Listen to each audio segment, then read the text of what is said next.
Assalamualaikum warahmatullahi wabarakatuh. Nama saya Andrea Pumaha Putri dari kelas 5A Bahasa dan Sastra Indonesia. Nah, kali ini saya akan memaparkan materi mengenai konsep populasi dan sampel. Nantinya saya akan memaparkan materi yaitu yang pertama pengertiannya, yang kedua perbedaan antara populasi dan sampel. Selanjutnya ada contoh perbedaan populasi dan sampel. Kemudian pentingnya menggunakan sampel. Dan yang terakhir contoh populasi dan sampel. Nah, untuk yang pertama pengertian populasi dan sampel. Nah, yang pertama pengertian populasi. Menurut Netra, populasi itu adalah keseluruhan individu yang bersifat general atau umum yang mempunyai karakteristik yang cenderung sama. Nah, jadi antara individu yang satu dengan individu yang lainnya itu bersifat general yang artinya pribadi dan bersifat umum. Nah, jadi antara semua individu itu sifat karakteristiknya itu cenderung sama. Nah, selanjutnya pengertian sampel. Nah, pengertian sampel menurut Sugiono adalah bagian dari keseluruhan serta karakteristik yang dimiliki oleh sebuah populasi. Pengambilan sampel ini biasanya dilakukan karena beberapa kondisi. Nah, biasanya itu pengambilan sampel ini dilakukan karena adanya beberapa kondisi, biasanya karena adanya keterhalangan suatu masalah ataupun yang lainnya. Nah,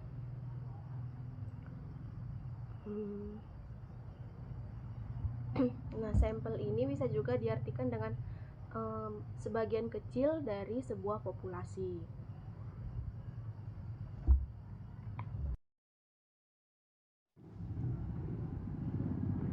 Nah, selanjutnya kita masuk ke perbedaan antara populasi dan sampel. Nah, kalau populasi itu adalah keseluruhan dari objek penelitian, sedangkan sampel itu sebagian kecil atau separuh dari objek penelitian tersebut. Secara jumlah, populasi jauh lebih banyak dibandingkan sampel. Kenapa? Ya, karena itu tadi, populasi itu adalah jumlah keseluruhan dari objek yang akan diamati. Sedangkan sampel adalah sebagian kecil yang akan dijadikan sebuah contoh, yang akan dibuat menjadi sebuah penelitian. Nah, selanjutnya masuk ke contoh perbedaan antara populasi dan sampel. Nah, di sini saya akan memberikan sebuah contoh di mana misalnya kita sebagai peneliti itu ingin melakukan penelitian ataupun survei kepuasan terhadap perusahaan. Perusahaan ini katakan sajalah perusahaan X. Nah, itu tadi. Nah, berhubung jumlah masyarakat di desa mencapai 500 orang, maka peneliti mencoba melakukan efisiensi waktu dan tenaga dengan mengambil sampel sebanyak 10 orang atau lebih dan bisa juga kurang. Nah, misalnya lebih jelasnya begini. Misalnya kita ingin melakukan penelitian ke sebuah desa mengenai suatu hal gitu kan. Kan nggak mungkin yang kita tanyain itu semua orang yang ada di desa itu. Misalnya di desa itu ada orang jumlah masyarakatnya itu ada 1.000 orang lah, kan nggak mungkin 1.000 orang itu kita jadikan sebuah objek. Nah, maka dari itu kita hanya mengambil kira-kiranya sekitar 10 atau sampai 15 orang saja sebagai sampelnya. Nah, dengan adanya sampel ini tadi bisa menghemat waktu dan tenaga serta biaya. Nah, dengan kita melakukan sampel ini tadi kan bisa menghemat biaya. Nah, dengan biaya yang kita hemat ini tadi bisa kita alokasikan ke dana-dana yang lain gitu. Nah, selanjutnya kita masuk ke pentingnya menggunakan sampel. Nah, jadi ada beberapa hal yang kita harus ketahui mengapa sampel ini perlu untuk digunakan.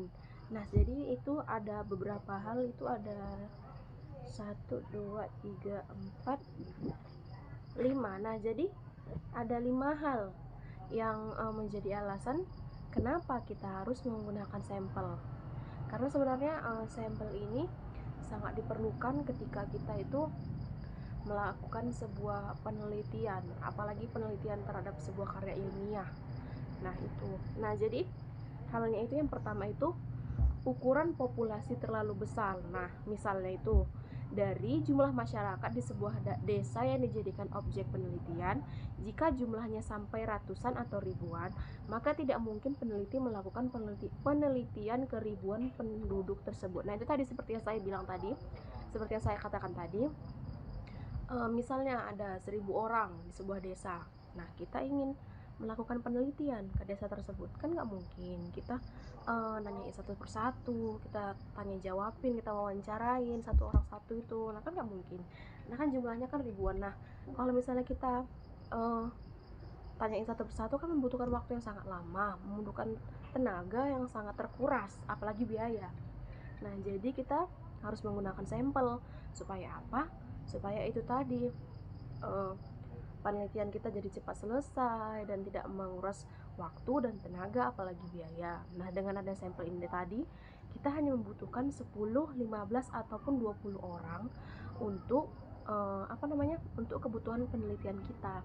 Nah, jadi tidak perlu semua orang itu kita wawancarai satu-satu, kita tengok kayak kita lihat bagaimana dia seperti ini sesuai dengan kebutuhan kita. Jadi itu tidak perlu. Itulah kenapa dikatakan sampel itu sangat berguna. Nah, yang kedua itu efisiensi dari segi biaya. Nah, dengan adanya sampel ini tadi, seperti yang saya bilang tadi, kegiatan penelitian hanya membutuhkan dana lebih sedikit sehingga peneliti bisa mengalokasikan dana ke hal lain.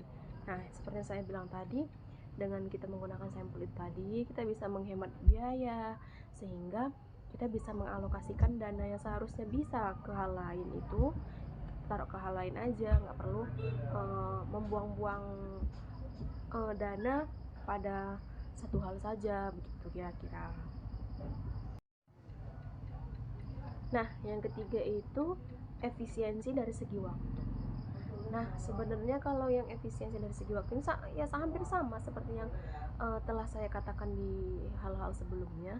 Efisiensi dari segi waktu ini hampir sama dengan efisiensi dari segi biaya. Nah, dengan kita menggunakan sampel ini tadi, kita bisa menghemat waktu. Kita tidak butuh kita tidak memerlukan waktu yang cukup banyak, waktu yang cukup lama untuk meneliti satu persatu objek yang akan diteliti. Nah, jadi dengan menggunakan sampel, kita hanya perlu waktu yang singkat saja untuk meneliti sebuah objek gitu. Jadi nggak perlu membutuhkan waktu sampai berbulan-bulan, sampai bahkan hampir setahun ataupun berapa tahun gitu. Nah, jadi dengan menggunakan sampel ini tadi, kita bisa menghemat waktu, menghemat tenaga, biaya, dan hal lain sebagainya. Nah, jadi dengan kalau misalnya waktu kita itu lebih sedikit, nah kita bisa menggunakan waktu yang sisanya itu untuk mengerjakan hal-hal lain yang kira-kira juga dibutuhkan dalam hal penelitian ini. Nah, yang keempat itu sumber daya menjadi lebih efisien. Nah, kenapa dikatakan demikian?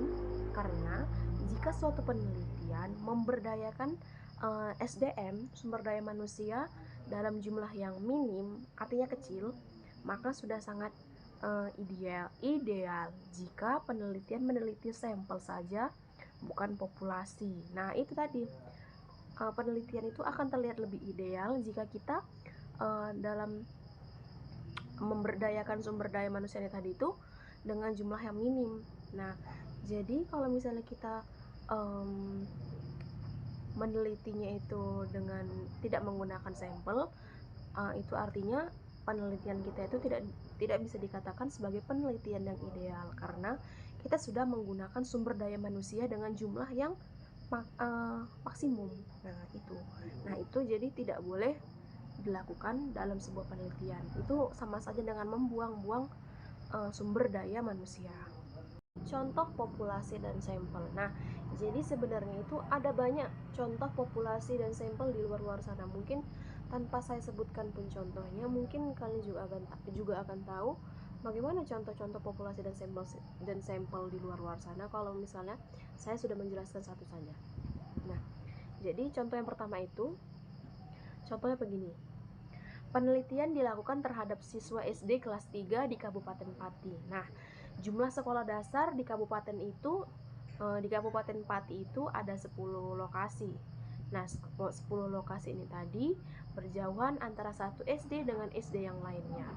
Nah, karena SD-nya ini tadi saling berjauhan dan jumlahnya itu banyak. Nah, sebagai seorang peneliti kita tidak perlu meneliti sampai banyak-banyak dari SD itu. Nah, kita hanya membutuhkan salah satu sampel yang diambil dari 3 SD di Kabupaten Pati saja untuk memenuhi kebutuhan penelitian kita. Nah, itu salah satu contohnya. Pasti dari beberapa paparan saya mungkin kalian bisa memikirkan contoh-contoh sampel yang lainnya bagaimana. Nah, contoh kasarnya seperti itu. Nah, itu tadi pemaparan materi yang saya sampaikan mengenai populasi dan sampel. Semoga dengan paparan yang telah saya berikan tadi bisa membantu pemahaman kalian semua mengenai populasi dan sampel. Kesimpulannya, antara populasi dan sampel adalah suatu hal yang sangat berkaitan, di mana populasi merupakan keseluruhan dari objek yang akan kita teliti, sementara sampel adalah sebagian kecil atau sebagian kecil dari hal yang akan kita teliti. Intinya sampel pun sangat dibutuhkan pada saat penelitian berlangsung. Akhirul kalam, saya akhiri dengan Assalamualaikum warahmatullahi wabarakatuh.